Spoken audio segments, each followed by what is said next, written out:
Mr. Misawang. You listening to UFO Buster Radio with Manny Moonraker and a bigger O. You listen, they talk about flying saucer and little green men. Oh no, again, here they come. I gotta go. See ya, bye-bye.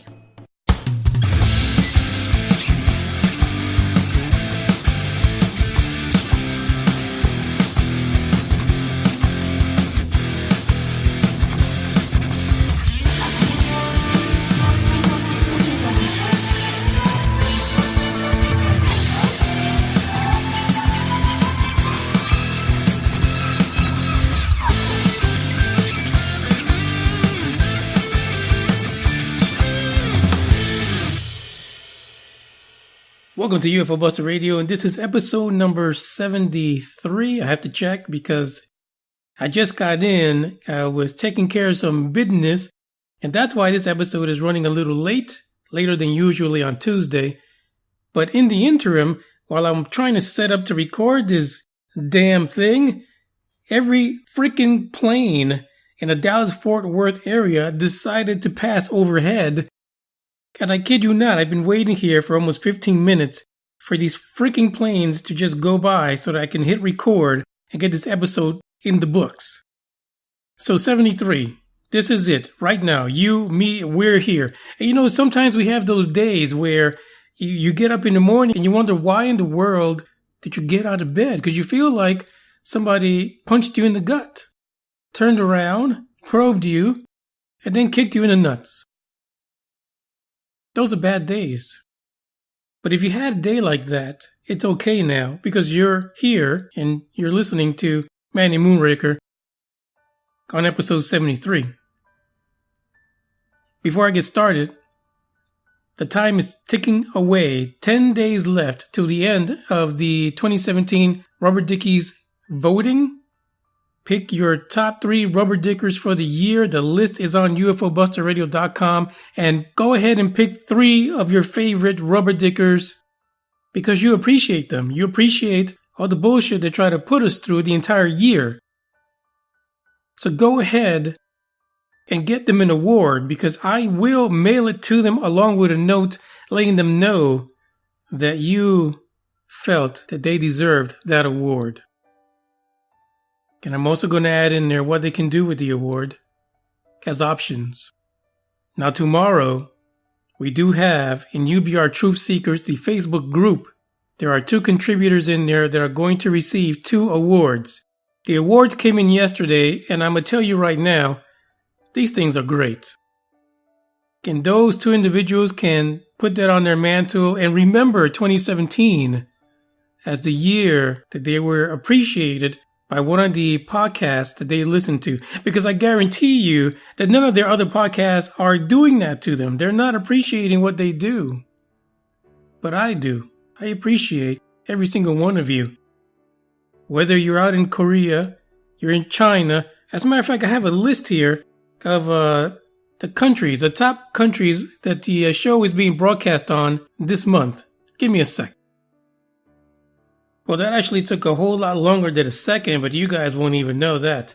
So anyway, let me just go over, let me see, the top 10 countries for UFO Buster Radio this month statistically. And this is only from one of the podcast carriers. There could be others depending on which podcast system you listen to or mobile app. But let's start. Singapore, France, Estonia, Ireland, Czech Republic, we know who that is. Hello, Ilona. Sweden, Australia, Canada, United Kingdom, and the United States of America. I appreciate you guys. I don't think I could speak very well the language that's spoken in Singapore, but I'm sure there's a couple of English-speaking folks there that love the show, and we love you back. Sweden, Australia, Canada, come on. Bring it, share it, favorite. Tell your friends about it. Tell someone when you're about to pass them that big plate of poutine, not to be mistaken with poutang, of poutine, which is the fries with the gravy on it. Say, hey, by the way, buddy, A, Have you ever listened to UFO Buster Radio? That guy, Manny Moonraker, he is a banger. He's amazing. He's funny, and he talks about probing like it's a brisk walk in the park. Because maybe it is if they erase your memory. But share it. Apparently, we are getting around the world, not just the United States. Can I thank you guys for that? So I got 2 news reports that we're going to talk about. Anyway, let me just backtrack a second because I started talking about the top contributors for 2017. So tomorrow in UBR Truth Seekers, I will announce who those 2 winners are. Probably and more than likely via live Facebook video. Because everyone and their mother is doing that. So why not have a Moonraker throw his ugly mug in front of the video camera just for them? But you're not going to see it unless you are a UBR member. So think about it. And if you don't have Facebook, in a week or so, I'll post some pictures. Hopefully these individuals can send a picture of themselves to me with their little award. And we'll post it on UFOBusterRadio.com. That way everyone else can see it as well. Alright, so let's get to the business at hand because apparently the TR3B is making its rounds around the world again. The title of this article is Mystery Triangle-Shaped UFO Spotted Above Russia is the best evidence for aliens ever recorded, conspiracy theorists claim. It really sucks when they put the word conspiracy theorists because automatically, this article is going to go 4.2 far and chances are there's going to be a legitimate rubber dicking in it. But the article says that there is a video which shows an object flying through the sky with 3 flashing lights. The conspiracy people, the wackanuts, the ones that you don't want to believe and you put their name on a award ceremony like the rubber dickies, say that this object was flying at a speed that was too slow for conventional aircraft. And I just had a flashback because conventional aircraft, that doesn't really fit the bill because we used to have those a VTOL aircraft, the ones that have the vertical takeoff. I bet they would appear like they're flying pretty slow from what I've seen on those military exercise videos. But anyway, some of them are suggesting that this might just be a drone and some of the conspiracy people are full of baloney. But the video and the link to this particular article is in the description for you guys to check it out and come to your own conclusions. The idea here is that it has 3 lights, so the traditional TR3B has the 3 lights, triangular shape, but we also see some that have a red light in the center. This one does not have that. The video itself was posted on YouTube by a channel called UFO Today, and it is based out of Belgium. Belgium is not on the list this month for listeners, at least not in the top 10. I know they've been on there before. But anyway, the people that actually have seen this video on this channel say that this is probably the best video this channel has ever had. So automatically it makes me think that someone's, rubber dicking us by having some fake made up UFO TR3B sighting. But you'll have to watch it to figure it out. The other thing is, why would a UFO that they're claiming as part of the conspiracy is from 4.2 far ET, why would they need to flicker their lights? It makes no sense to me.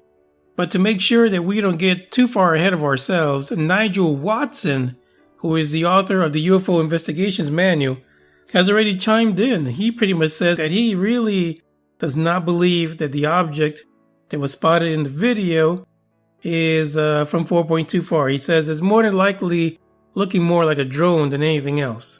He pretty much stated that he does not believe that this is anything visiting us from somewhere else. And he's right. Just because something's unidentified and you have no idea what's flying over, you can't assume that this is an alien ship. And the truth is that most of the conspiracy theories regarding TR3Bs are not that they're from alien or they're, coming in from Antarctica or some crazy thing like that. TR3Bs have, by and large, been considered to be more a man-made aircraft. So when you see a TR3B, for me, one of the last things that I think is that it is a alien craft. Like I said, check out the link. Check out the video. Waste lots of time. You are listening to UFO Buster Radio, and I have a question for you. Do you like to go fishing, or do you want to learn how to fish? Well, I have the answer for you. Whether you're an avid angler or just starting out, Angling Waters Outdoors is the place to learn and advance your fishing skills. I'll be your guide, Marty Angler. And I'm not just a bass fishing tournament angler, but I also like to fish for other species as well. I'll help guide you through the different methods and baits to help you catch more fish all year long. So catch me at Angling Waters Outdoors here on Spreaker. Now back to UFO Buster Radio and my friend Manny Moonray. This next article brings back an oldie but goodie. If you're into ufology and you look at historical events, you know about the incident at Rendlesham Forest in 1980. The article is titled, Truth or Scare, U.S. Airman Takes Lie Detector Test to Prove He Saw UFO Land Near RAF Base 37 years ago. The alleged UFO sighting occurred during the height of the Cold War. Now, this is, of course, the Redlesham Forest incident where, they actually saw this UFO and doing some beaming in the field, and it actually landed somewhere. Somebody went up to it and they could see markings, blah, blah, blah, etc., etc. Specifically, this article is about one of the American soldiers there, Larry Warren. Larry claims that he was the first witness to the mysterious incident back in Redlesham. And for those who don't know, Redlesham is in the UK. But look it up. Google it. So apparently he decided to show that he was telling the truth, and so he resorted to taking a polygraph test. And for you guys who think that Redlesham Forest was a real deal, because recently, I believe as early as last month, somebody was saying that what they saw at Redlesham was really a space capsule that was being tested from another base that accidentally landed at the base where Warren was at, which I believe is Bentwaters. So the test itself was conducted by a UK polygraph expert who has to his resume over 2,000 polygraph exams completed. So they didn't get no fly-by-night dude that just came out of like a tech school trying to get his first polygraph on. They got someone with some experience so that Larry Warren wouldn't be able to pass a fast one on him. Now, one of the things about Larry is that his story about what happened at Rendlesham seems to vary a bit from everyone else. Larry says that when he observed, he actually saw small childlike alien beings floating underneath a black triangular object, which he calls it the craft. Other people say that what they saw was this craft, and like I said earlier, was beaming down lights to the ground. So altogether you have 3 Air Force men that were sent out to investigate this, and one of them eventually actually touched the side of the craft. 2 nights later is when Lieutenant Colonel Charles Holt, which is the one that we mostly, when it comes to this story, associate with Redlesham Forest. So Holt and his team observed strange lights moving through the trees. And that's when they saw that the object was hitting the ground with a beam of light, not too far from where they were standing. This sounds a whole lot different than somebody launching or lobbing a freaking space capsule from a test. In addition, the person that actually conducted the lie detector test said that plain and simple that the test shows that Larry has been telling the truth.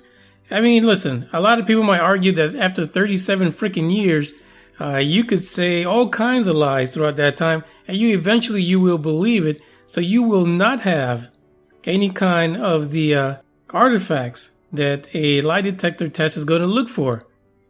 So he basically got himself to believe his own lie, or it really did happen. And according to Larry Warren, he actually said the successful polygraph vindicates his long-held belief that his account was all true, and he wasn't trying to pull a fast one on anyone. Because the Redlesham Forest is one of those UFO incidents that is very popular, very famous, talked about by many people, and it seems like every year a new conspiracy comes out about it. But my thing is that you had military men. You have military men from the United Kingdom. You have United States Air Force there. There's no way that all of these people are a bunch of idiots. These are trained individuals in both of their respective countries. And there's no way that they could be so wrong about what they saw. The question remains is how will we ever define what it is that shook them up that night? This is UFO Buster Radio. That is the last article. Don't forget to visit us on Instagram at Manny Moonraker, the Facebook pages Manny Moonraker and UFO Buster Radio, and on Twitter at UFO Buster Radio. And last but not least, sharing is caring. Join us as we grow next year. And as a matter of fact, tonight, for those people who actually listened all the way to the end of the podcast, I've got something special for you. I have an announcement to make. I know we've held on to 4.24 for some time as the go-to slogan for UFO Buster Radio, but I think in 2018, it's going to be a little rough. And because of that, there's a new slogan. And that slogan will be #FucksNotGiven. Now, I'm not going to spell it the way you guys are thinking. It is going to be FUQNOT given. Because in 2018, we're not going to give any fucks about anybody's feelings if they are pulling a fast one and trying to rubber dick us all. So it's going to be crazy next year. We're not taking any names. We're not arresting anybody. We may not even probe them because we're not giving any fucks next year. And if you are down with that, and you think you know someone that doesn't give any fucks either, send them my way. Ciao.